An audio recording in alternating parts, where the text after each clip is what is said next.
una vez más, ¿verdad? Que hayan venido a la quinta formación anual, ¿verdad? Sobre Biblia, que nos corresponde un poquito generalidades sobre lo que es la Sagrada Escritura, ¿verdad? Sagrada Escritura, Sagrada Letras, Palabra de Dios, recibe distintos nombres, ¿verdad? La palabra. Pero veo también que hay algunos hermanitos nuevos, me parece. No sé, entonces le damos la bienvenida. Sé que hay hermanos de Santa Ana, ¿cierto? Santa Ana, hermanas de Santa Ana, de Atillo, hermanos de Atillo. Y además, ¿qué otro lugar nos visitan? De Atillo y Santa Ana. Alajuelita, ok, perfecto. Cristo Rey, ok, perfecto. Entonces, pues qué bueno y bienvenidos. Siéntanse en su casa, en esta parroquia de los padres misioneros combonianos, los recibe siempre, ¿verdad? Con mucho agrado. Siéntanse bienvenidos y nosotros también como parroquia, también como hermanos todos en Cristo, los recibimos. Así que bienvenidos.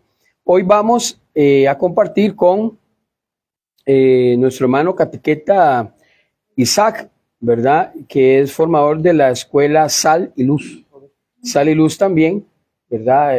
Amante de la teología y sobre todo de la apologética. Entonces vamos a compartir un poquito sobre lo que es géneros literarios. No quiero hacerlo, ¿verdad? Tan magistral. En algún momento Isaac nos dará un espacio al final de unos 15 minutitos por si hay alguna pregunta o comentario, como siempre solemos hacer. Así que gracias por venir y los dejo con mi hermano Isaac. Bueno, primero que nada, buenas noches, unido a las ubicaciones que ya mencionaron, tanto a la Abuelita, Santana y demás, pues ahí sumamos Cartago, ¿verdad? Que es justamente mi parroquia, mi lugar de residencia. Yo vivo en Cartago, en la parroquia de San Nicolás de Tolentino de Taras, y bueno, ya es el segunda oportunidad que tengo de poder compartir con ustedes formación. El año pasado estuvimos con el tema de liturgia, este año estamos pues con tema de Biblia. Entonces, bueno, primero que nada, cerremos un momentito nuestros ojos, inclinemos nuestra cabeza, porque estamos hablando de Biblia y ahorita vamos a retomar un poco un documento de la iglesia que es muy importante al respecto. Pero nada, absolutamente nada a nivel de iglesia puede funcionar si no lo ponemos y nos guiamos por la luz del Espíritu Santo. Tenemos que entrar en oración, tenemos que pedir al Espíritu Santo, que fue ese garante que nos deja el Señor para vivir la vida de iglesia, y que en Pentecostés se abran las puertas del cenáculo y la iglesia predique, para que nos ilumine y nos impulse a llevar. Porque, ¿cuál es el sentido de llenarme? ¿Cuál es el sentido de formarme? No podemos encender una lámpara para tenerla debajo del cajón. No podemos guardarla debajo de la cama. Si yo me formo, si yo aprendo a conocer y a amar mi iglesia católica, ¿es para qué? Para enseñar, para llevar a los demás, para evangelizar. ¿Y cuál es la evangelización básica? Mi testimonio de vida, para vivir según como el Señor me lleve. Carismas habrá muchos, formas de llevarlo habrá mucho, pero la vida de fe, la vida de santidad, esa es la primera cara que tenemos que mostrar como hijos de Dios. Entonces, pidámosle al Señor, el Espíritu Santo, que venga en este momento, en este lugar, para que nos ilumine a todos, porque al final yo no vengo a ponerme que sé más que nadie. Simplemente vengo a compartir con ustedes. Y yo sé que de ustedes también vamos a aprender, porque esa es la vida de iglesia. Formarnos juntos, caminar juntos. Por eso venimos con esto de la sinodalidad. Aprender a caminar juntos como iglesia, apoyarnos. Y en mis debilidades, encontrar fortaleza en los dones del otro. Y viceversa, pero todos unidos en la gracia de Dios. Entonces, te alabamos y te bendecimos, Señor, te damos gracias infinitas por todo lo que nos das, porque estamos aquí reunidos en comunidades, en familias, pero sobre todo como iglesia, queriendo conocer más tu palabra, queriendo conocer más a ti. Porque como decía San Jerónimo de Estridón, desconocer la palabra es desconocer a Cristo. Desconocer, mientras él hacía esa traducción del texto originales al latín, él veía en aquella cueva cerca de Belén el lugar donde la palabra se hizo carne. Y él decía, de veras que desconocer las escrituras es desconocer a nuestro Señor. Y quien desconoce al Señor, lo ha perdido todo. Por eso, Señor, te pedimos humildemente que abra nuestro corazón, nuestra mente, nuestro entendimiento, pero sobre todo nuestra vida, para que todo lo que vamos aprendiendo, todo lo que nos vas mostrando en tu misericordia, a través de los humildes instrumentos que quieras utilizar, sean verdaderamente para fortalecer nuestra vida, fortalecer nuestra experiencia de fe, para poder llevarte a que otros te conozcan, a que todo lo que yo me formo, todo lo que pueda crecer en mi vida, pueda convertirse también en faro y luz para otros, no para mi vanagloria, no para creerme más que los demás, sino para humildemente recordar aquel mandamiento que dejaste durante la última cena, donde te inclinaste a lavar los pies de los discípulos, de los apóstoles, y decir, hagan ustedes lo mismo, porque este es mi mandamiento, amar. Amémonos los unos a los otros, como Jesús nos amó. Entonces ayúdanos, Señor, a cumplir ese llamado, y a ti, Virgencita hermosa, que eres el modelo de cristiana por excelencia, sigue intercediendo para que nosotros tengamos siempre esa misma apertura tuya de servir, de llevar a los demás, y sobre todo de recordarle a todos que lo importante es hacer lo que Jesús nos diga. Amén. Amén. Permanecemos en la presencia del Señor en el nombre del Padre, del Hijo y del Espíritu Santo. Padre, ¿le explicaron qué es chayotera? ¿Le explicaron qué es chayotera? Ok. De hecho, por eso me gusta que vengan, porque ustedes le dan ejemplos a uno para arrancar. El padre, me dijeron que es italiano, ¿usted, padre? Ok. Entonces de ahí le dicen, pégese la chayotera, y el padre, hey, ¿qué es eso? Y ahí digo el pobre. Y Dios guarde que supiera lo que es un chayote, porque debemos al pobre padre buscando entre todas las casas 5 ramas de chayote para poner la chayotera ahí encima del papel, ¿verdad? Chayotera es firmar, padre. Acá en Costa Rica hablamos de chayotera es firmar. Porque la mata de chayote, no sé si la conoces, como una enredadera. Entonces, como uno siempre hace esas cosas. Y eso me da pie para que tengamos sentido en la formación de hoy. Como lo dijo William, hoy vamos a hablar de los géneros literarios. Hoy vamos a desmitificar la Biblia. Y no se asusten por el término. Porque podemos decir, uy, ¿cómo que le vamos a desmitificar? A veces pensamos que desmitificar es decir, quitarle lo santo, o quitarle lo sagrado, o quitarle lo divino. No. Es recordar que la palabra de Dios se encarna en la vida humana y actúa con lo que somos. De manera sobrenatural, sí. Pero siempre trabajando como base nosotros mismos. Nosotros, recordemos el evangelio, por ejemplo, del domingo pasado, que era la multiplicación, no, el corpus, ¿verdad? La multiplicación de los panes y los peces de la perspectiva de Lucas. ¿Cómo se obra el milagro? Con 5 panes y 2 peces, lo único que había. Con ese material que para el hombre era poco, ahí Dios actúa Cristo y hace el milagro. ¿Por qué? Porque Dios actúa con lo que haya y lo hace crecer. Entonces, ¿por qué hago toda esta acotación? ¿Y por qué digo esto de desmitificar la Biblia? Porque incluso antes del Concilio Vaticano II, incluso unos tiempos antes, el laico, por ejemplo, el laico le tenía pavor a la Eucaristía, a la Biblia. De hecho, yo recordaba personas con ciertas edades que decían que si uno leía toda la Biblia se volvía loco. Era la mentalidad que había antes. Si usted leía toda la Biblia desde el Génesis al Apocalipsis, a lo último usted se volvía loco. Pues entonces ahí estábamos mitificando la Biblia, porque más bien la iglesia como promotora de la verdad nos deja la Biblia ¿para qué? Para en ella poder encontrar la revelación de Dios, lo que Dios quiere decirle a su pueblo. Entonces no es algo que evidentemente sea exclusivo de los sacerdotes. Claro, los sacerdotes en esa función de pastores y en esa función de magisterio nos ayudan a los laicos a entender la Biblia. Pero es labor de cada uno de nosotros acercarnos a ella y buscar en ella esa palabra que edifica. Como decía Pedro, ¿a quién iremos, Señor? Si solo tú tienes palabras de vida eterna. Entonces, por eso digo, ahí tenemos que aprender a desmitificar. Porque incluso en muchos lugares y en muchas casas, usted encuentra esa famosa Biblia grande, enorme, en un bonito pedestal, puesta en una mesita, a veces con una vela, en un altar muy bonito. Pero en la vida se ha leído ni una cita, ni un texto sagrado. La misma cita bíblica con la que la abrieron, así se ha quedado. Hasta que están tiesas ya las hojas, porque esa Biblia no se ha movido. Y ese no es el sentido de la palabra. Claro, tenemos que darle un respeto a la palabra, y es bonito, y si es algo que nos impulse y nos ayude a generar un ambiente de oración, por supuesto que no está mal. Pero la Biblia es para leerla, para meditarla, para hacer la vida. Por eso la liturgia también está llena de Biblia. aunque a veces ciertos hermanos no católicos digan que nosotros nunca leemos la Biblia. Pues en la misa leemos toda la Biblia durante 3 años. Y la leemos en concordancia, Antiguo, Salmo, Nuevo Testamento, cartas, Evangelio, en una unidad de comprensión.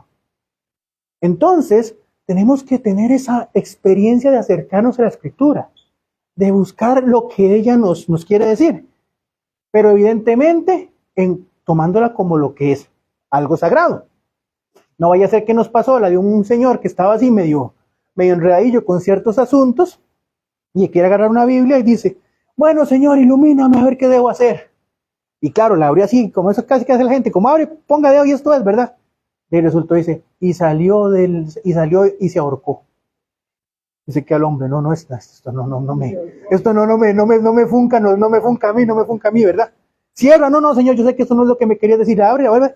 Llega a Hechos, la lección de Matías, y se acuerdan de aquel que estaba entre nosotros y traicionó al Señor y se ahorcó y sus entrañas quedaron desparramadas y dice, no, Señor, no, eso no quiero decir. Bueno, la tercera es la vencida, abre y cierra.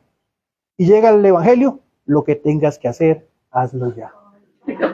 Entonces, vean que es complicado el tema. ¿Por qué? Porque reitero, nosotros agarramos a veces la Sagrada Escritura como si fuera algo mágico. Algo que sí, o sea, y claro, en la divina misericordia de Dios, porque Dios todo lo puede, a veces sí, agarramos un texto y nos llega al momento que estamos. Pero aquí estamos entrando en un esoterismo. Le queremos dar a la Biblia algo que no es en sí misma, que es, digamos, como, perdonando la comparación, como si fuera una tabla de Ouija que me estuviera diciendo lo que. No, eso no es de esa manera. El estudio de la Biblia es Dios entrando a la realidad del mundo con sus momentos buenos y sus momentos difíciles. Porque la historia de salvación llegó de los momentos más sublimes hasta los momentos más difíciles. Si no, pregunten al pueblo de Israel cuando cayó el exilio a Babilonia. O pregunten a las primeras comunidades cristianas cuando llegó la persecución. Y aún así, no voy a sin entrar en spoiler todavía, y aún así, ¿saben cuál fue el libro de esperanza de la comunidad cristiana perseguida?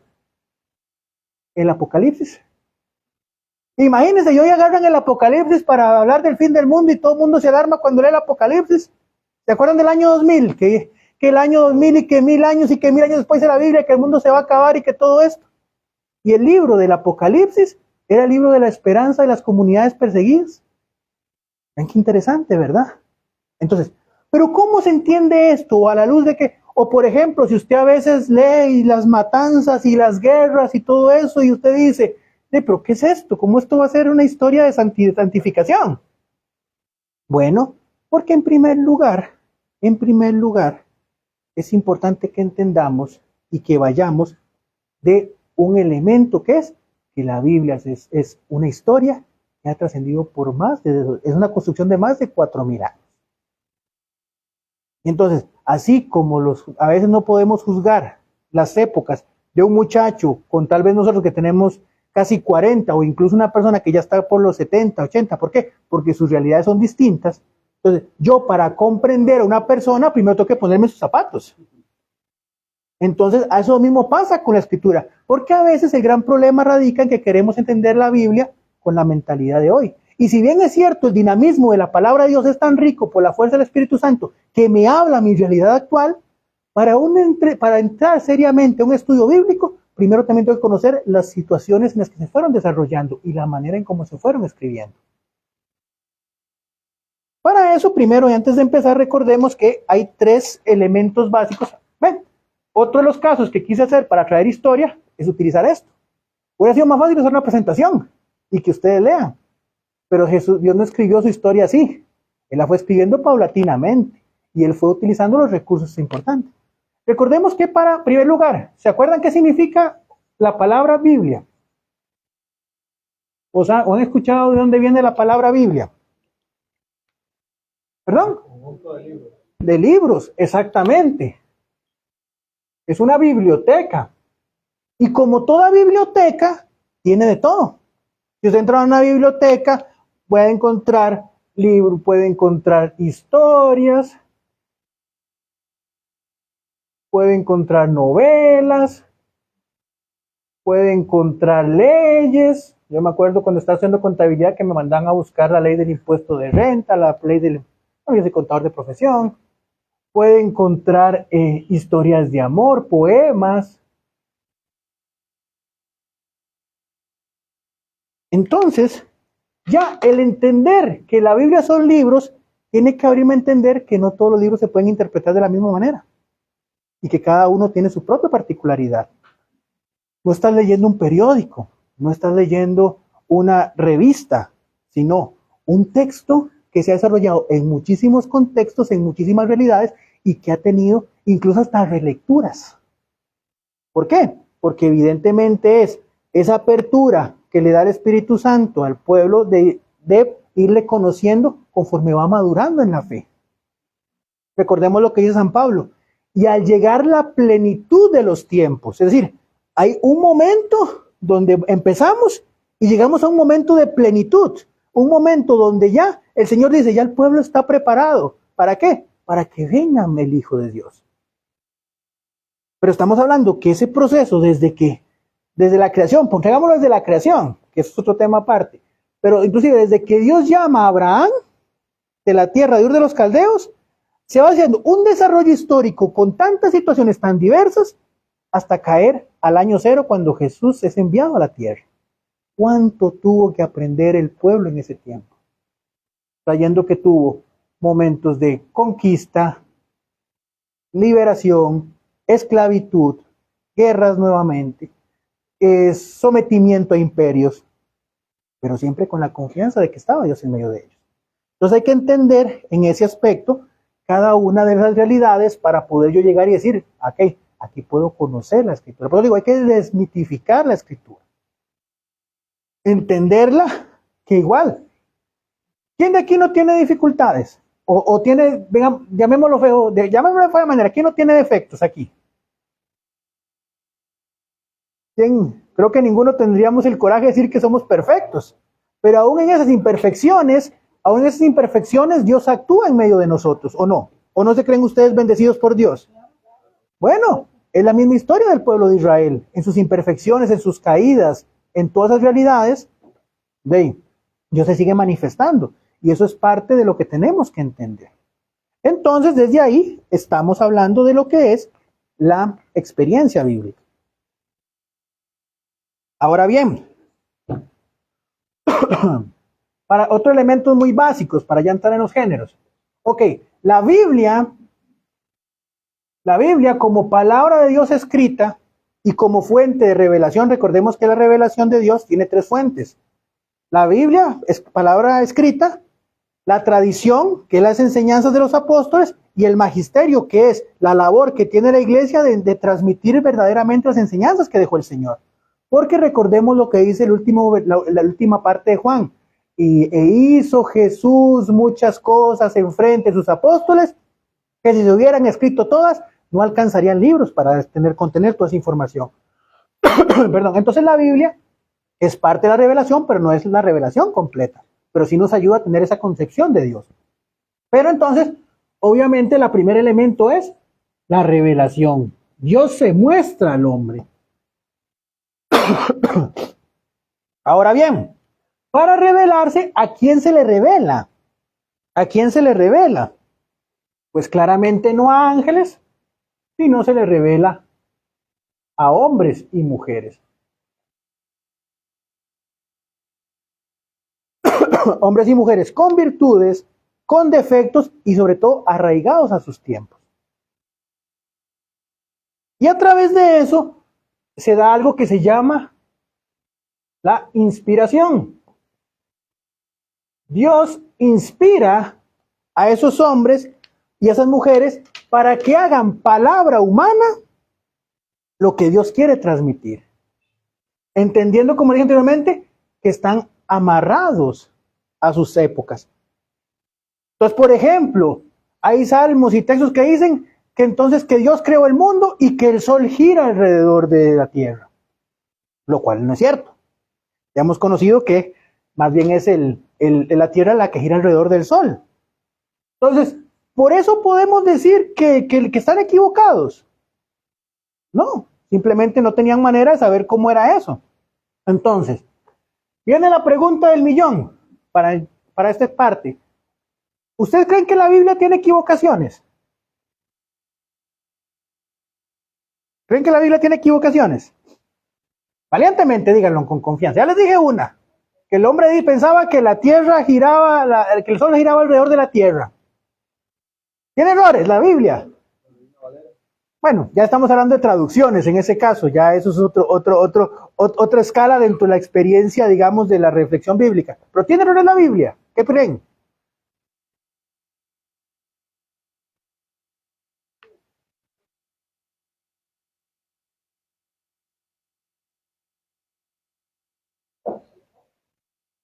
Ok, bueno, ese elemento que usted toca es muy interesante, pero es que también tenemos que tener algo en consideración. Respondiendo a la pregunta, ¿la Biblia se equivoca? No. Eso se llama inerrancia bíblica. ¿Por qué? ¿Qué significa? Eso se llama inerrancia, o sea, es decir, que no tiene error. Inerrancia. ¿Por qué? Porque la Biblia no quiere enseñarnos o no es un texto detallado, por ejemplo, lo que usted comenta de la creación. O sea, el tema de la creación, primeros 14 capítulos del Génesis.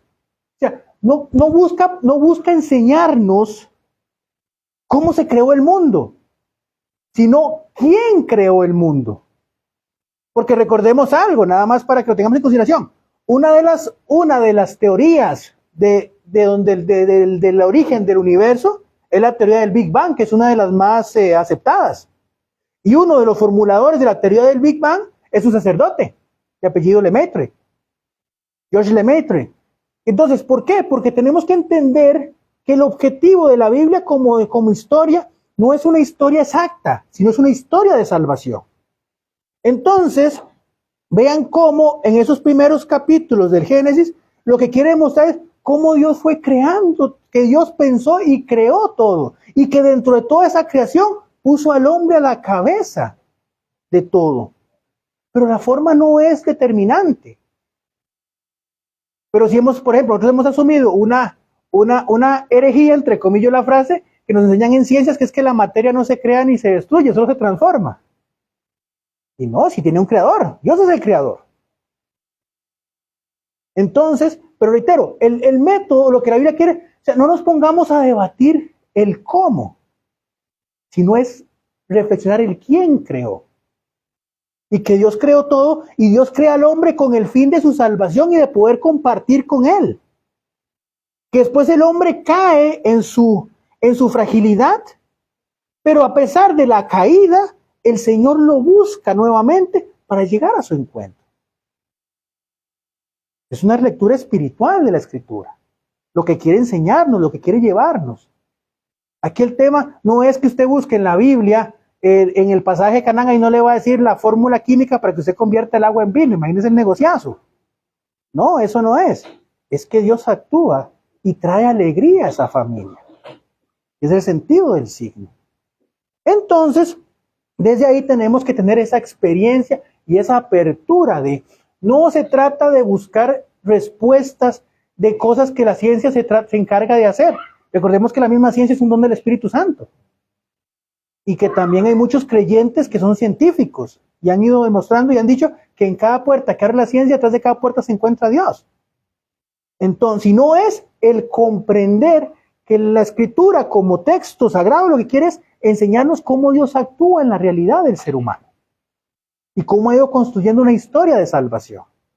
No es un libro de historia en el sentido riguroso de la palabra, no es un libro de biología, no es un libro de ciencia, no es un libro de moral, entendiendo ese punto de vista de que, claro, hay cosas que usted lee en los textos sagrados de que actualmente serían un escándalo.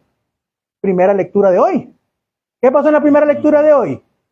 De ahí que como Abraham, de ahí Sara no vea forma, de ahí se hizo el gesto de que entonces él embarazara a su esclava y en el momento del parto se la pusieran en los regazos a Sara, entonces era como si legalmente el hijo fuera de Abraham y de Sara, pero era de Tamar, de la esclava.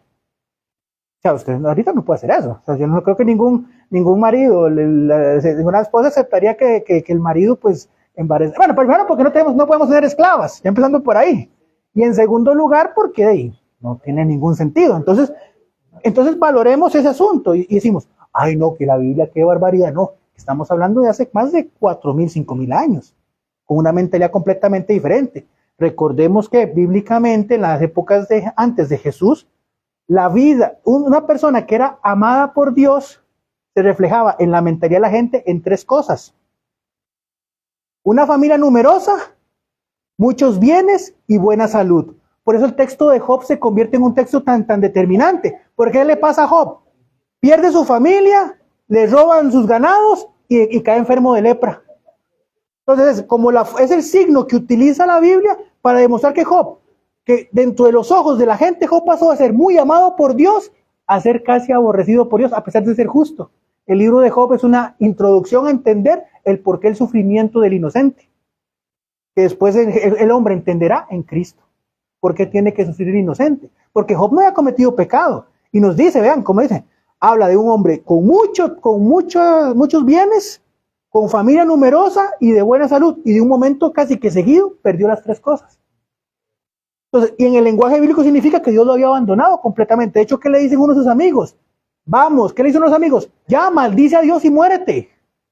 Porque era tal el nivel en el que estaba que no, maldice a Dios y muérete. Porque esa era la comprensión de esa época. O recordemos el pasaje del ciego de nacimiento. ¿Qué le preguntaban a Jesús?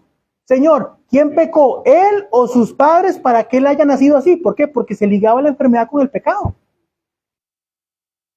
De la lepra ni que se diga. Entonces, por eso tenemos que entender mucho cuando leemos el texto sagrado, los contextos históricos en los que se leían las cosas. Porque de lo contrario, podríamos entrar en interpretaciones que no son adecuadas o que nos hacen perder el verdadero sentido de lo que Dios quiere decirnos en el texto. Entonces, por eso, dentro de la experiencia de la iglesia, cuando se nos invita a acercarnos al estudio de la palabra, se nos invita también a tener ese cuidado de tener y de considerar los géneros literarios. Voy a abrir un poquito por aquí. Los géneros literarios en los que fueron escritos. Y ahorita vamos a explicar un poquito de qué es. Entonces, ya aterrizando, qué es un género literario. ¿Vamos hasta aquí? ¿Vamos bien? Okay. Si hay alguna duda, algún comentario.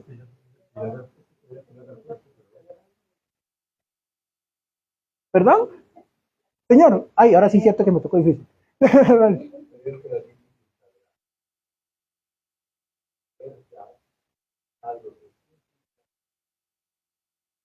La Biblia no entiende la verdad como nosotros entendemos. Esa es la gran dificultad para entender la Biblia. Sí, exactamente. Es como decir, el ejemplo que tú utilizaste de domingo, tomó el pan y los peces, los partió. ¿Cómo hace a partir el pescado? Es decir, el mensaje es diferente. Para nosotros la verdad es que algo puedo probar. Exactamente. Ese es el problema. Exactamente, por eso no podemos desligar la fe de la razón, como decía en este caso en su momento escribía San Juan Pablo II en el Fide Serratio. Esa experiencia, como bien le indica el Padre, está por ese lado. ¿Por qué? Porque obviamente tenemos que probar la verdad, pero también abrirnos en fe a poder entender lo que Dios nos quiere decir. Y eso es una parte. Y no entrar en lo que llamamos el fideísmo, que es otra cosa muy diferente. El fideísmo es centrar ciegamente y creer ciegamente sin que nosotros también nos planteemos un sentido de racionalidad. Que era lo que decía mucha gente, que dice, no, si yo no creo que sean que hay antes en esa parte hablaban de que, por ejemplo, mucha gente decía, yo lo que creo, eso es lo que es. Entonces, por ejemplo, si decían, aquí no hay un hueco, no hay un hueco, y el hueco sí estaba claramente. Entonces decían los filósofos, ok, tírese en el hueco, a ver si lo que usted cree es cierto o no es cierto, ¿verdad?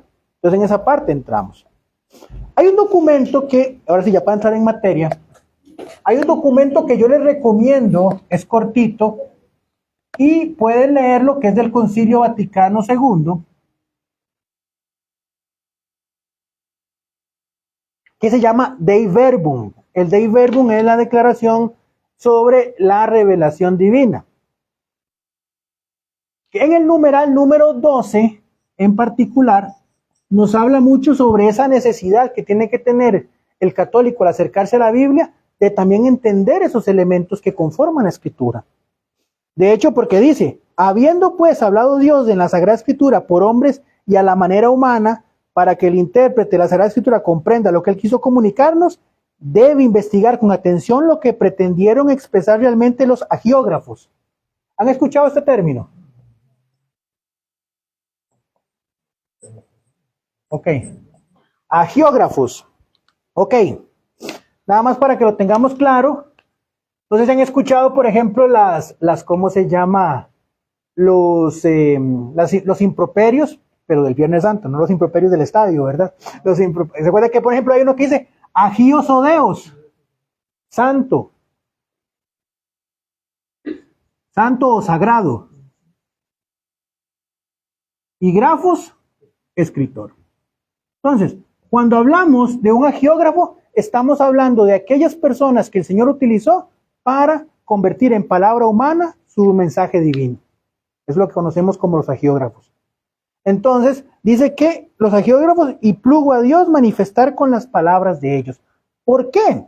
Porque tenemos que entender que cuando leemos la escritura siempre normalmente hay dos intenciones. Una intención literal y una intención espiritual. Pongo un ejemplo. Si ustedes leen en Isaías todos los relatos y todo lo que habla, por ejemplo, del siervo del Señor y el Mesías y toda esa entrada del mesianismo, ¿de quién creen que habla? ¿De quién habla? De Jesús en el sentido espiritual, pero en el sentido literal no.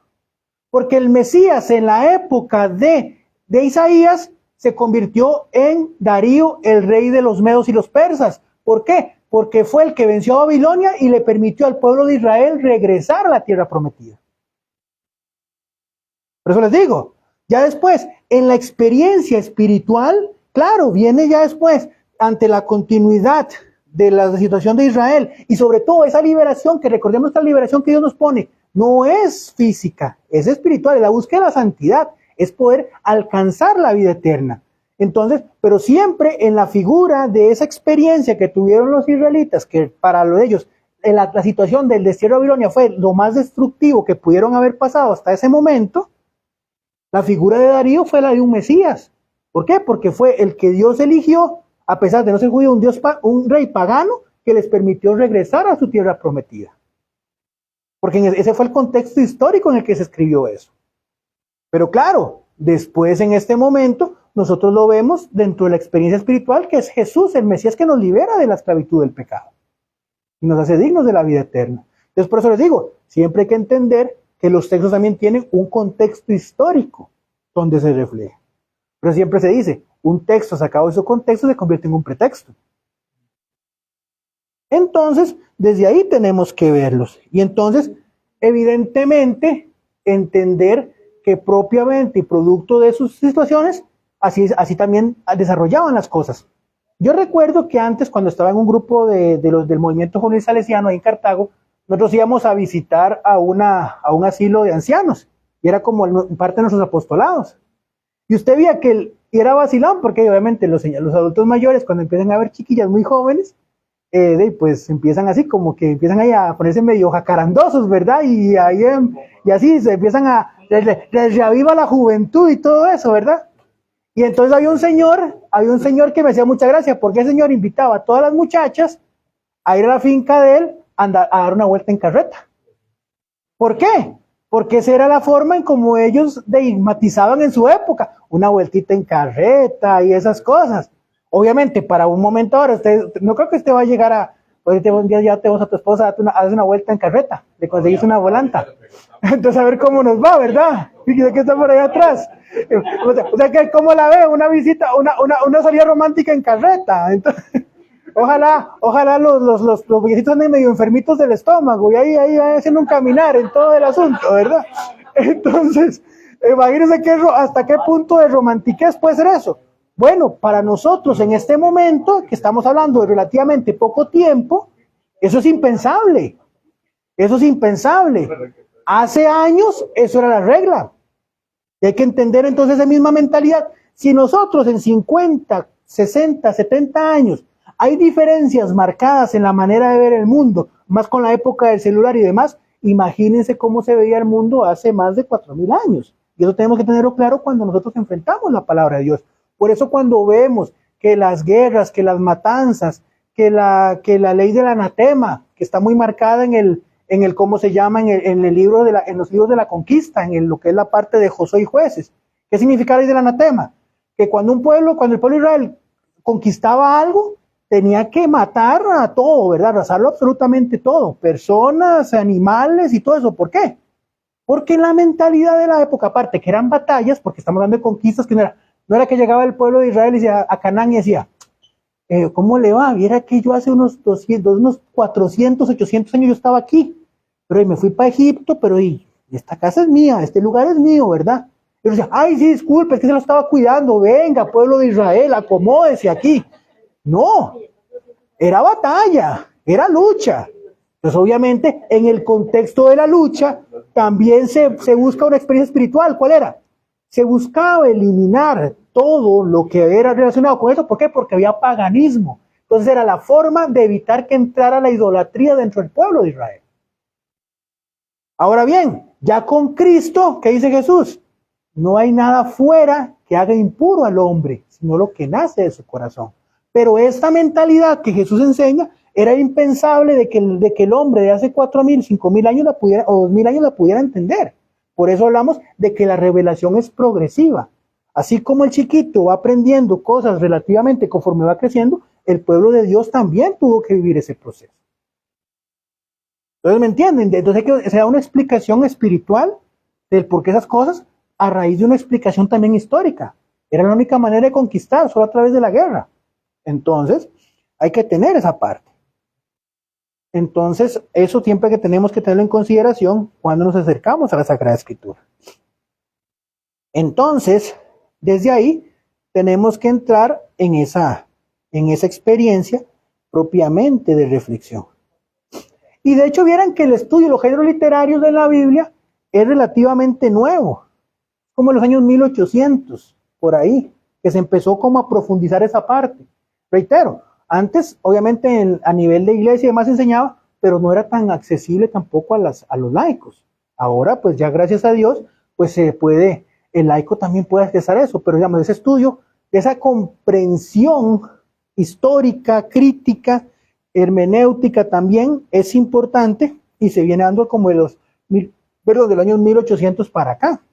Y ya después se fue, digamos, volviendo más profunda con un documento que se llama El Divino Afante Espíritu de 1943 de Pío XII, donde también se invita más a ese estudio profundo de la Sagrada Escritura con todos sus matices. Entonces, desde ahí ya se considera importante la necesidad de comprender la Escritura desde también sus atenuantes históricas y literarias. Claro, para que esto pueda ser posible, vean qué interesante, dice el mismo Dei Verbum 12, que la Sagrada Escritura debe ser leída en el mismo espíritu en que fue escrita.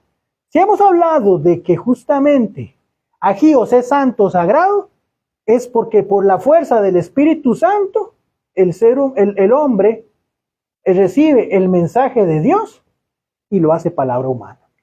Por eso no podemos empezar ninguna lectura de la Sagrada Escritura sin haber hecho una oración al Espíritu Santo.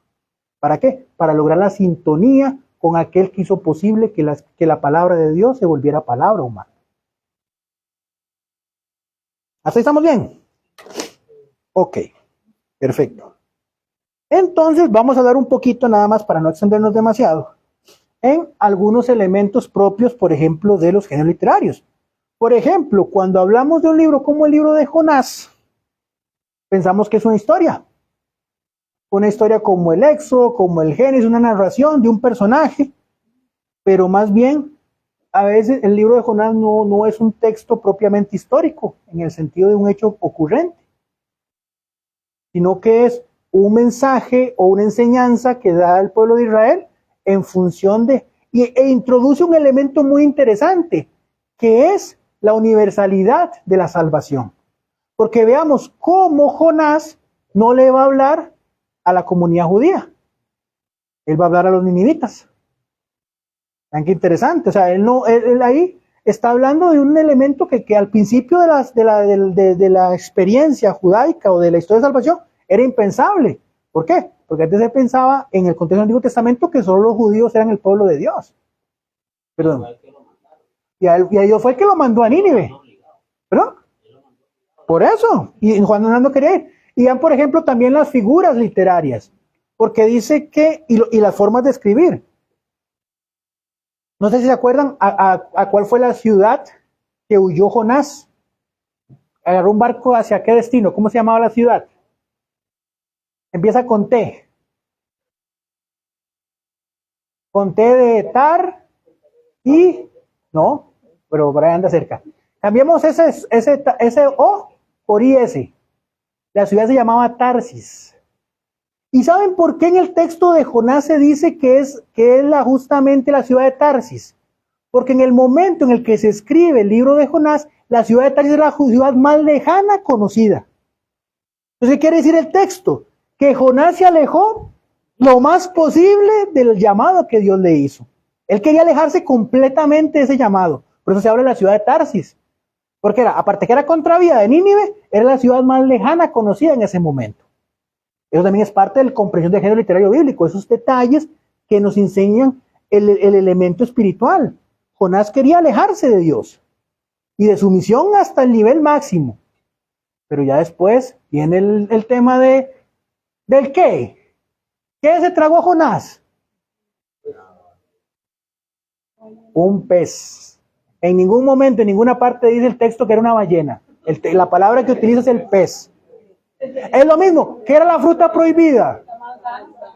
¿En qué parte del Génesis dice que era una manzana? Él dice, habla del fruto del conocimiento del bien y el mal. No sé dónde sacaron que la manzana.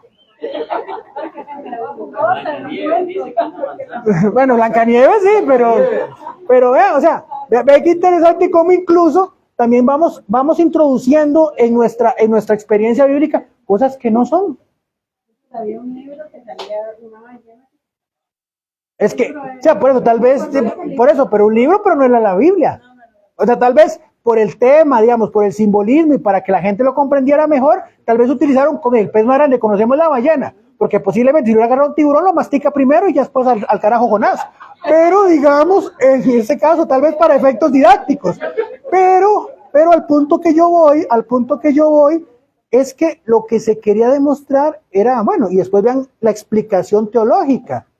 Porque la explicación teológica es, que después lo utiliza Jesús, el único signo que les mostraré es el signo de Jonás. Que en el vientre del pez estuvo 3 días, como esos 3 días en el sepulcro, y después salió a llevar la salvación a los demás. Entonces eso por ahí. Otro libro que es que a veces hasta complicado de reflexionar, el libro El Cantar de los Cantares. ¿Por qué? Por su estructura, porque son cuentos nupciales, y siendo muy honestos, en muchos hasta muy eróticos, ¿verdad? Pero claro, para entender el Cantar de los Cantares, tenemos que entender el amor y la locura con la que Dios se entrega por nosotros. Es como lo han venido reflexionando, y por eso lo mantuvieron en el canon bíblico. Pero usted lee ese texto bíblico, y es bastante amoroso en ese sentido, pero lo que llamamos en el eros, ese amor como pasional y todo eso, dice, y tus pechos como 2 palmeras fecundas, y yo me dije que me subo a las palmeras y agarro, y eso lo dice textualmente. Entonces, ¿pero por qué? Pero ojo, pero llámelo por este lado. ¿Qué es más hermoso y más rico que el amor nupcial? Por ejemplo, cuando recordemos, el sacramento del matrimonio no se consuma hasta que no lleguen al acto. Se pudo haber casado en el templo y todo lo demás, y el sacerdote fue testigo, porque recordemos que los ministros son los contrayentes, pero si no se da la consumación del matrimonio, se vuelve una sola carne, el matrimonio es inválido. Entonces vean qué interesante se vuelve eso. Ok. Ahora, uno de los elementos que han utilizado para lo que es el estudio de los géneros literarios, principalmente en el Antiguo Testamento. En el Antiguo Testamento, la estructura que se utiliza normalmente o uno de los elementos que se utilizó para el estudio de los géneros literarios es lo que se conoce como la Tanakh, o algunos utilizan con J. ¿Saben qué es eso? La Tanaj o Tanaka es como una palabra compuesta que obviamente las vocales las agregan, pero es Torah, Neivim y Ketuvim. Digamos, ok. Torah, ley, primeros 5 libros de la Biblia, lo que nosotros conocemos como el Pentateuco, Génesis, Éxodo, Levítico, Números y Deuteronomio. Neivim o profetas son los libros que conocemos desde el libro de Samuel, desde Jueces hasta los profetas mayores y menores. ¿Por qué decimos que esos libros son proféticos? Porque recordemos que en el momento en el que el pueblo de Israel se instala en la tierra prometida, Dios habla a través primero de jueces y después de profetas, empezando por Samuel. Samuel es el primer profeta. ¿Y cuál es el último profeta? Juan el Bautista, exactamente, ese es el último profeta.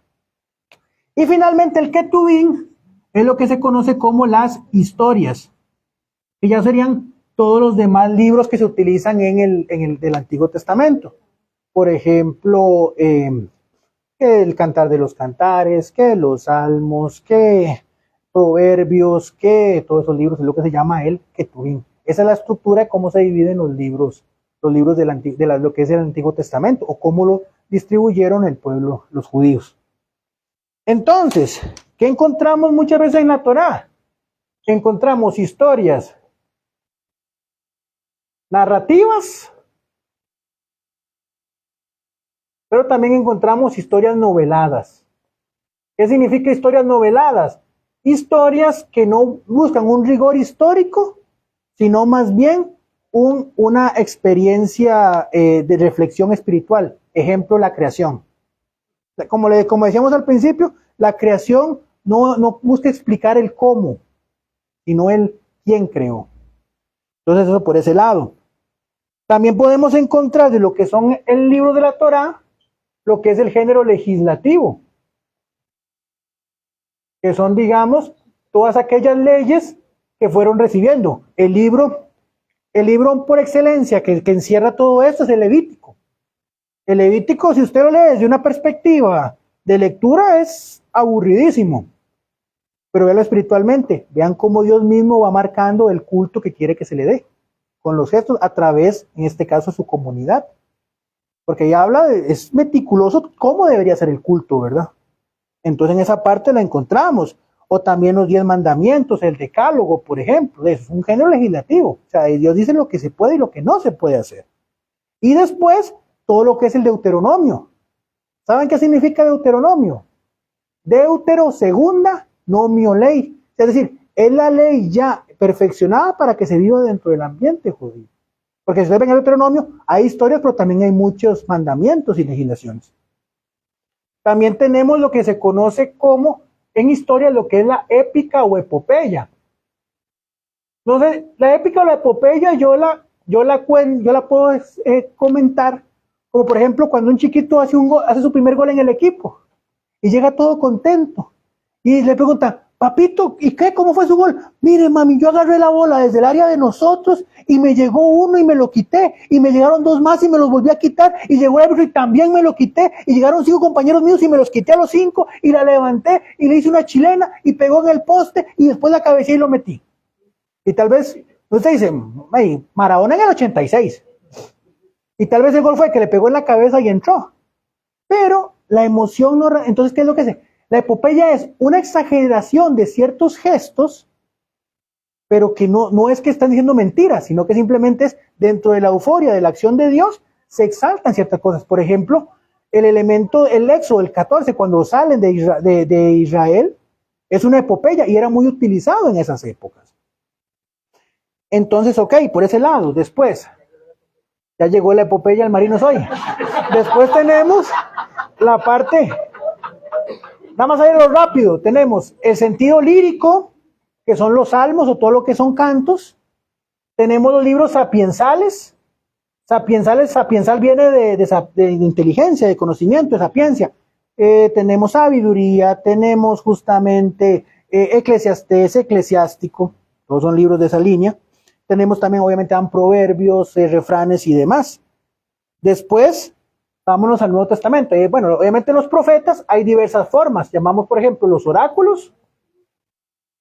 Oráculos, ¿han escuchado cuando un libro, un texto bíblico dice, por ejemplo en Isaías, oráculo del Señor, oráculo del Señor, oráculo del Señor?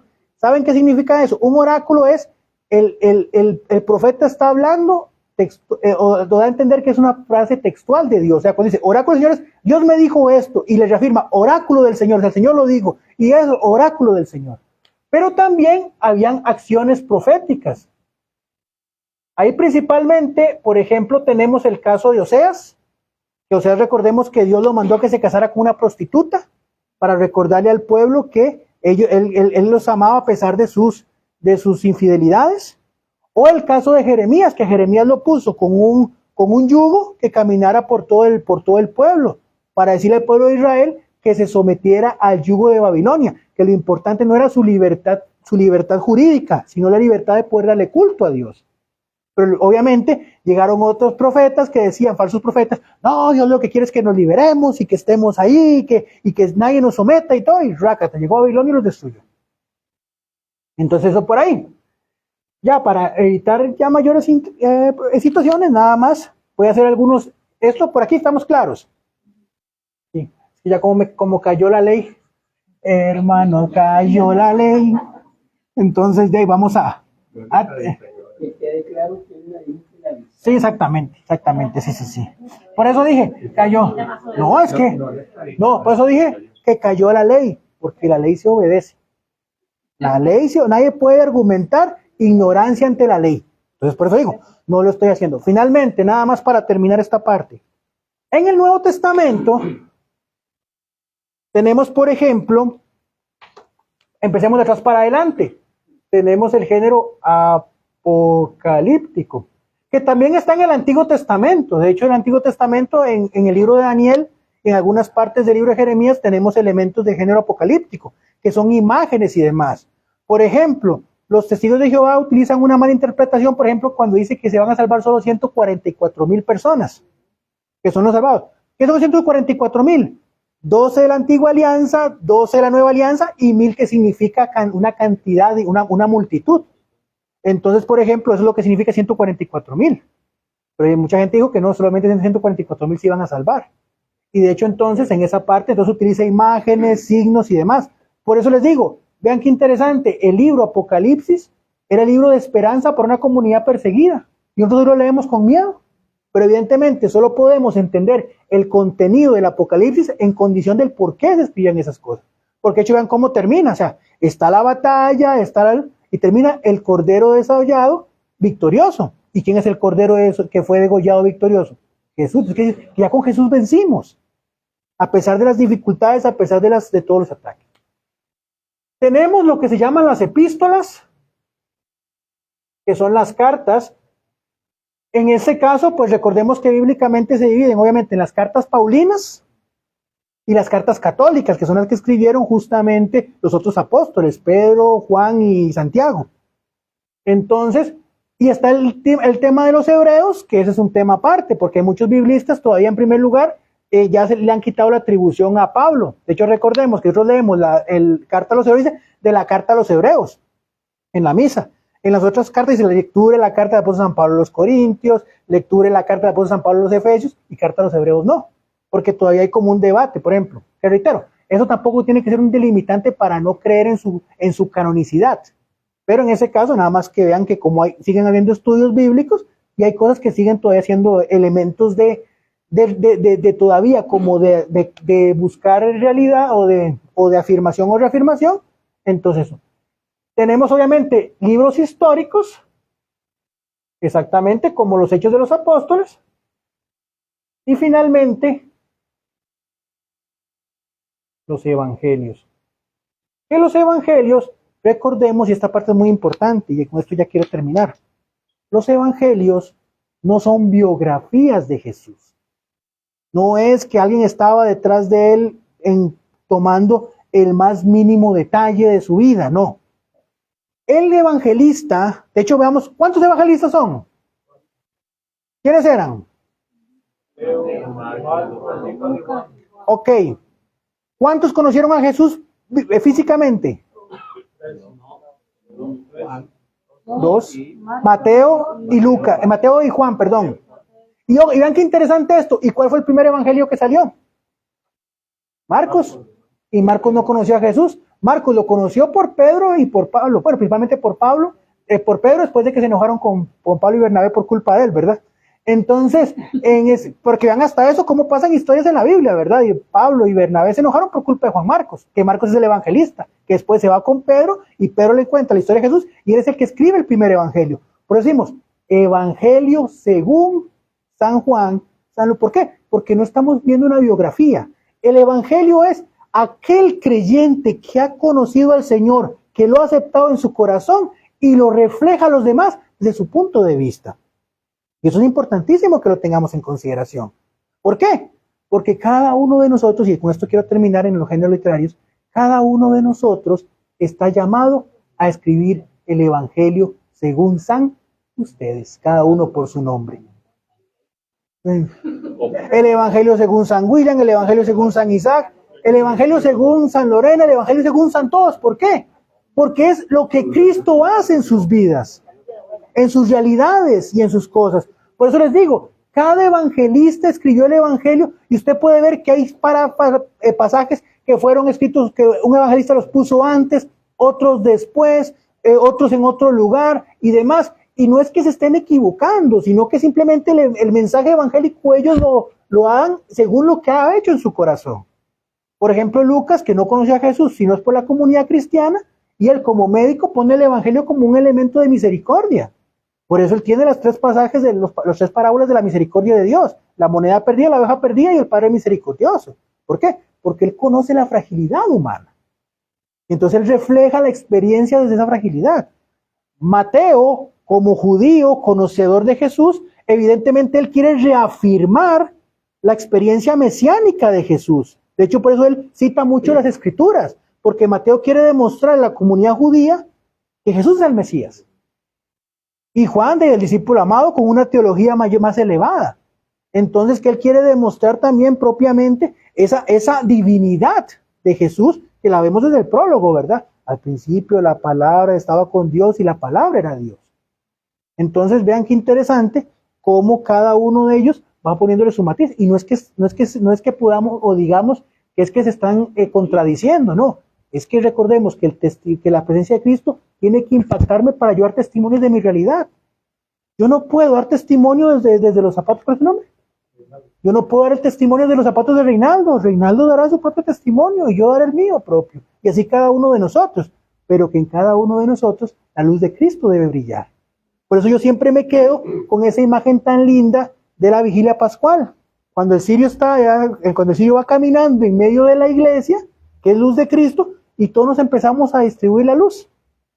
Y unos llevarán su candela más grande, otras más chiquitita, alguna con vaso, ojalá que todos con cosito para el esperma, porque después el pobre sacristán después tiene que ver cómo limpia la iglesia, entonces el montón de esperma que cae.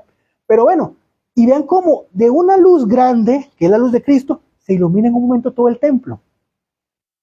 Esa es la experiencia cristiana, eso es lo que tenemos que hacer nosotros, ser reflejo del amor de Cristo desde nuestras realidades. Yo no puedo vivir mi santidad desde la perspectiva de William. William vive su santidad desde sus dones y carismas, yo desde los míos. Y cada uno vive su santidad, pero es importante dar ese testimonio de amor. Entonces, bueno, ya aquí ya no los abrumo más. No, para nada. Más bien la idea es aprovechar al menos unos 10 minutitos, ¿verdad? A veces damos más tiempo, pero por cuestiones de tiempo, unos 10 minutitos, pues si hay alguna pregunta, ya sea en las redes sociales, a mí ya algunos hermanos de acá por acá me han hecho preguntas para decirlas. No sé si hay alguien en las redes sociales para tomar en cuenta tal vez una pregunta que hubiese, si no, pues hacemos las dos acá. Es importantísimo, Isaac, ahora que nos decía Isaac, que nos hablaba sobre que todos el Evangelio según San, ¿verdad? Y cada uno de nosotros, tal vez la palabra Evangelio, ¿verdad? Porque ya con eso yo creo que nos puede aclarar mucho con el concepto de Evangelio, ¿verdad? El Evangelio, ya Isaac puede a través de ese concepto saber por qué todos estamos llamados a hacer el Evangelio. Evangelio, si nos damos cuenta, significa buena nueva. buena nueva. Y entendiendo algo, evangelistas hay 4, evangelio uno solo, porque el evangelio no es un libro, el evangelio es una persona, es Cristo, Cristo es la buena, es el logos, como lo dice tan filosóficamente Juan, es la palabra hecha carne, es la buena nueva hecha carne. Entonces recordemos que la buena nueva es Jesús, es la palabra encarnada. Claro. Algunos puntos importantes acá que estoy tomando así de manera general, como para hacer un breve resumen. Siempre acostumbro a hacerlo con todos los ambientes. Nos decía Isaac que la Sagrada Escritura como conjunto de libros variados, escritos en géneros variados. Eso es sumamente importante, ¿verdad? Porque son muy diversos. Incluso yo le decía a los hermanos de la liturgia, de los lectores, que es importante a veces para proclamar la palabra conocer qué lectura le toca proclamar, si es una epístola o si es de la primera lectura, la segunda lectura, o si es un salmo, si tiene que hacerlo cantado o en poesía. Y es interesante verlo desde ese punto de vista. El segundo punto que Isaac nos hablaba, la experiencia bíblica como la manifestación de Dios, interesante. Es en la revelación de Dios y en su manifestación como se va dando el proceso de una experiencia. O sea, el pueblo israelita fue experimentando a Dios, sus hazañas, todo lo que hacía. Lo mismo que hacemos nosotros con nuestra experiencia de vida, con Jesús, con Dios. Tercer punto que nos hablaba Isaac, 3 fuentes de revelación. Hablaba, bueno, existen varias, pero hablaba de 3 principales. La Biblia escrita, la tradición y el magisterio, ¿verdad? El magisterio, ustedes saben que el magisterio tiene 2 funciones más importantes. Una es de, bueno, salvaguardar, guardar, ¿verdad? De enseñar y una muy importante, de interpretar. Pues tengamos cuidado nosotros también, ¿verdad? Con los hermanos no católicos que a veces pues agarran las citas bíblicas, ¿verdad? Interpretan a su manera, ¿no? Para eso está el magisterio. Enseña e interpreta. Son funciones. Podemos buscar ahí en el catecismo de la iglesia, ahí viene, es facilísimo. También nos hablaba Isaac que Dios se revela a hombres y mujeres, pero vea qué interesante, para que en palabras humanas hablen palabras divinas. Qué interesante. En palabras humanas hablen palabras divinas. Y nos recordaba la David. También nos hablaba que los géneros literarios como formas y maneras, vea qué interesante, formas y maneras de enseñar un Dios que habla palabras humanas y cercanas. Un Dios que habla palabras humanas y cercanas. Recordándonos también la encíclica Divino Aflante Espíritu de Pío XII, que también nos recordaba eso, me acordé y me quedé interesante porque citó también esta encíclica. Nos hizo todo un recuento de lo que significa la Tanaj, ¿verdad? Propiamente, hablándonos de la Torá y de los demás libros que tiene la fe judaica. Hablo un poquito de numerología bíblica, de manera general, hablando de los 144,000, 12 por 12 por 1000. Ahí, bueno, tal vez había que en algún momento poder un poquito profundizar sobre la numerología bíblica. Si el número significa la cantidad, si es un número simbólico o si es un número gemátrico. La gematría, la sumatoria de las letras hebreas para darnos un significado que se encuentra en la palabra de Dios, etcétera. No lo vamos a citar y sería bonito un tema de numerología, no lo metimos acá, pero para ir viendo qué significan los números, ¿verdad? El 40, el 3, el 12, los 144,000, el 666, ¿verdad? El famoso número de la bestia, para ir profundizando, ¿verdad? Bueno, y por último, nos decía que la palabra de Dios no es un libro de ciencia, sino de fe, ¿verdad? Un libro donde nos acercamos con la fe. Nos dijo varios ejemplos, nos hablaba de Jonás, también podemos hablar del Génesis con el arca de Noé, ¿verdad? Que nos habla sobre el bautismo, sobre que escucha la voz de Dios se salva y que no se muere, eso es toda la catequesis del arca, etcétera. Y nos hablaba de algunos signos, ¿verdad? Y géneros de varios libros. Y por último, pues ya hablaba del Nuevo Testamento, para concluir, Nuevo Testamento, ¿verdad? Y nos hablaba como también el Evangelio como evangelios vivos, nosotros, ¿verdad? El famoso, el eu, que significa buena, bueno, ¿verdad? Y el angelium, ¿verdad? Mensaje, el evangelium, el buen mensaje. Todos estamos llamados, ¿verdad? Entonces, eso no vimos propiamente, o sí se vio por encima, pero lo que es teología, yo le decía ahora a Isaac, para concluir, que a veces hay chiquillos del colegio que hacen preguntas terribles. Ahora le dije una de séptimo, ¿verdad? Preguntando que ella quiere estudiar arqueología e historia para llegar algún día a poder tocar la madera del arca de Noé.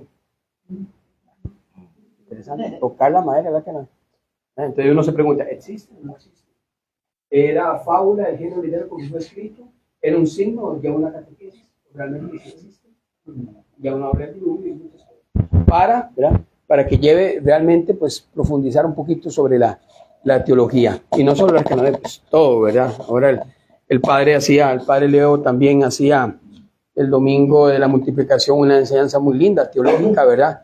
Sobre los panes y los peces, ¿verdad?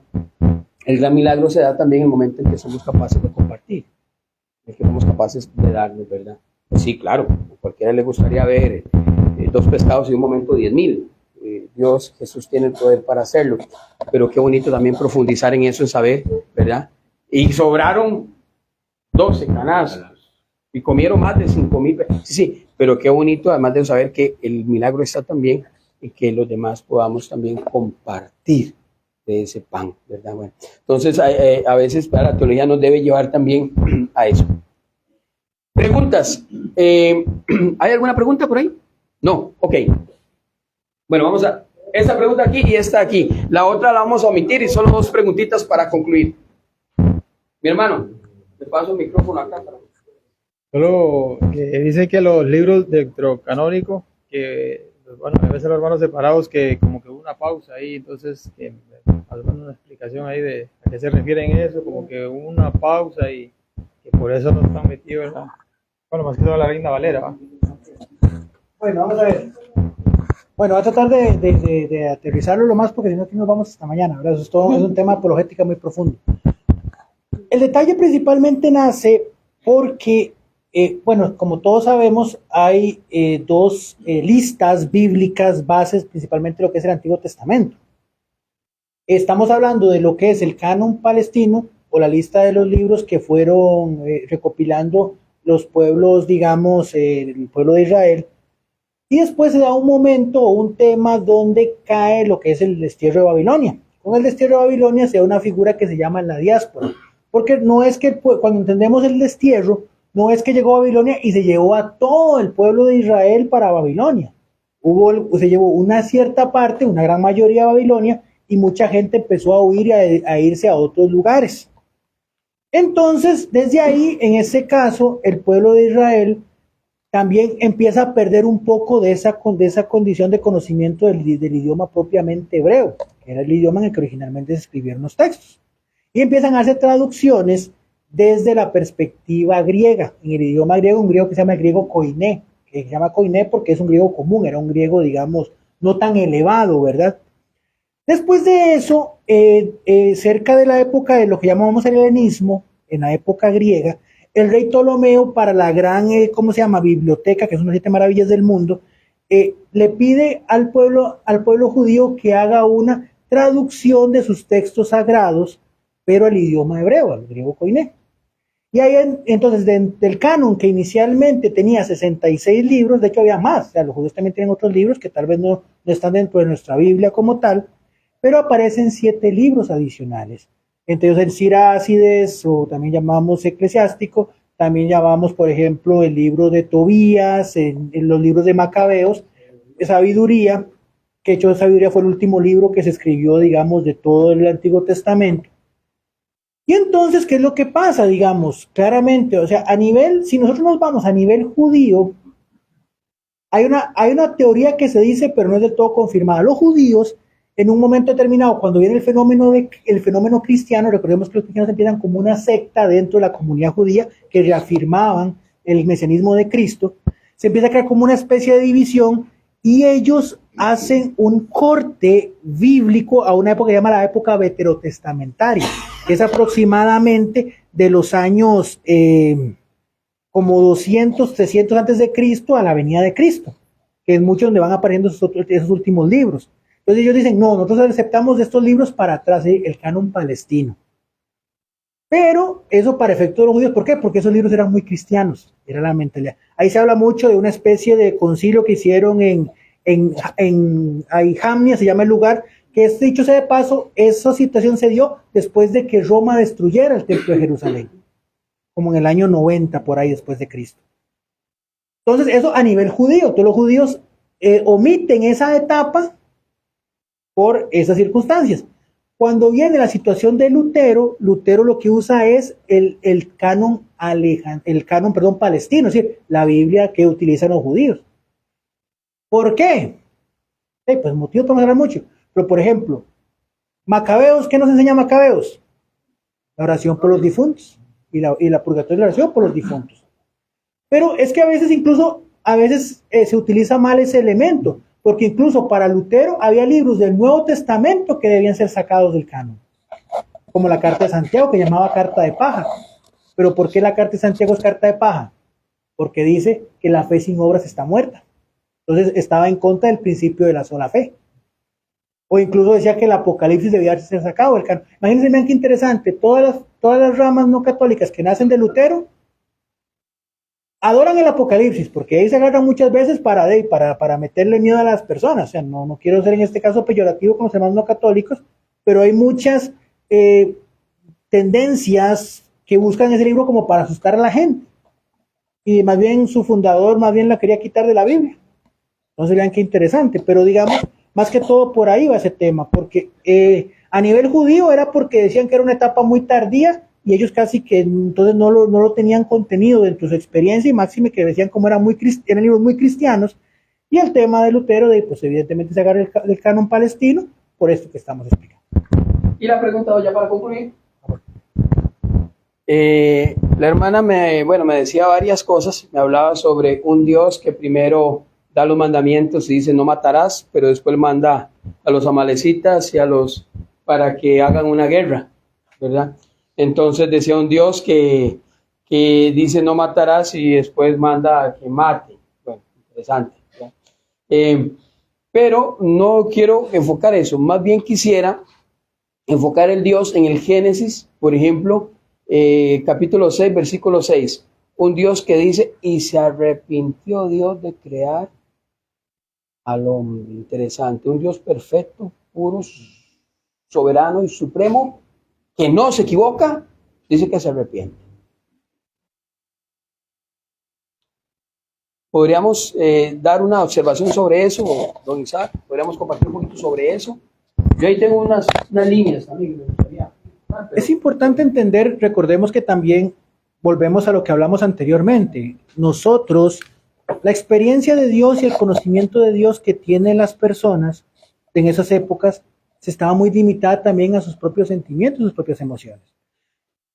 Les voy, por ejemplo, incluso mucho de esta parte escritural de los primeros libros del Génesis están inclusive muy nutridos de elementos propios de otras experiencias religiosas de la época, incluso experiencias paganas.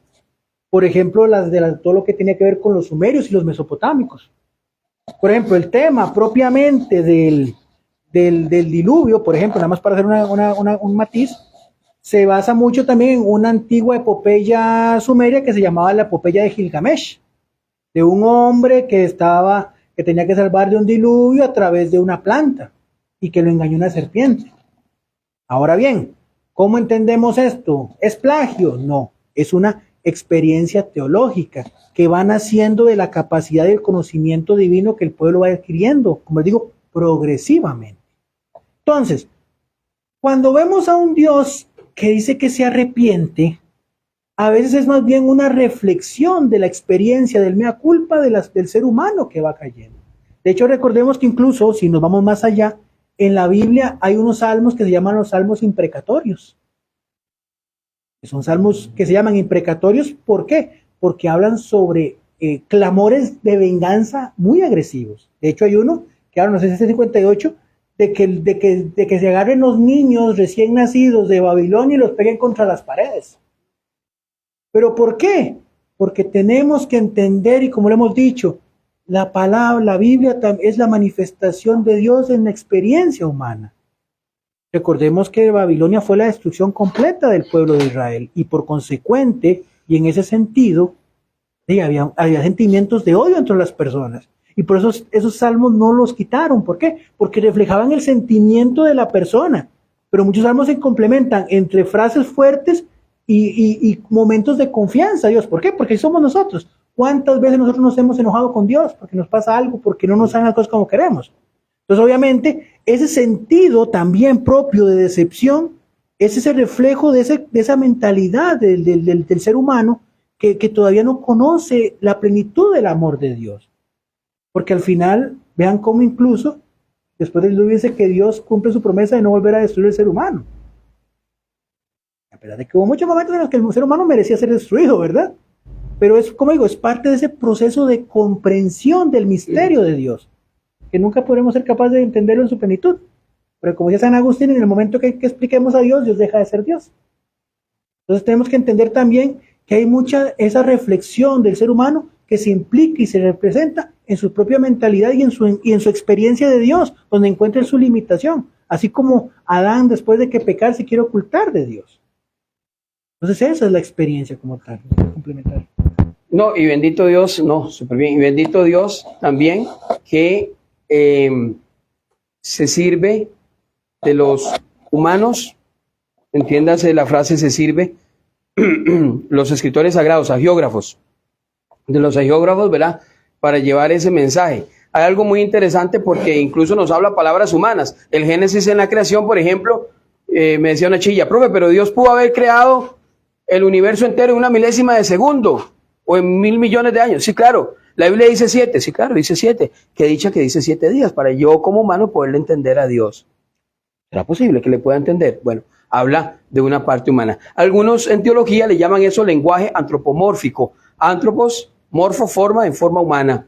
Hablar de Dios como en forma humana. Un Dios que se arrepiente, un Dios que le duele, un Dios que se inclina, un Dios que ve, como si tuviese ojos humanos. Ciertamente es un Dios tan cercano, ¿verdad?, que habla como un humano. Y claro, en la persona de Jesús llega la plenitud de esa humanidad. Pero es un Dios, lenguaje antropomórfico interesante, y tal vez nos pueda servir un poco, ¿verdad?, para poder amplificar ese capítulo 6, versículo 6, ¿verdad?, donde dice, y Dios se arrepintió. Sí, nos habla también de la libertad, del misterio de la libertad del hombre, ¿verdad? Por eso pone, incluso en boca de Dios, ese arrepentimiento de Dios. Ojo, y dice al final, todavía más humano, y le dolió su corazón.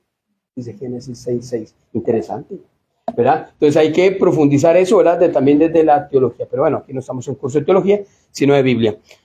Concluimos nada más con el Padre que nos acaba de levantar la mano, y concluimos con la oración tuya, más que todo porque estamos pasados de tiempo. Solamente dos cosas a aclarar. Te agradezco porque explicaste muy bien. No es que nosotros cuando leemos la Biblia sucedió tal y cual como está la Biblia. Por ejemplo, si yo abro la Biblia y encuentro la creación, fue uno de los últimos textos del Antiguo Testamento escritos, después de la experiencia de Babilonia, donde allá había otra manera de explicar la creación del mundo, muchos dioses. Entonces, ellos, la reflexión, como ya decía él, escribe en cambio, según la fe de ellos, que hay un solo Dios que crea todo.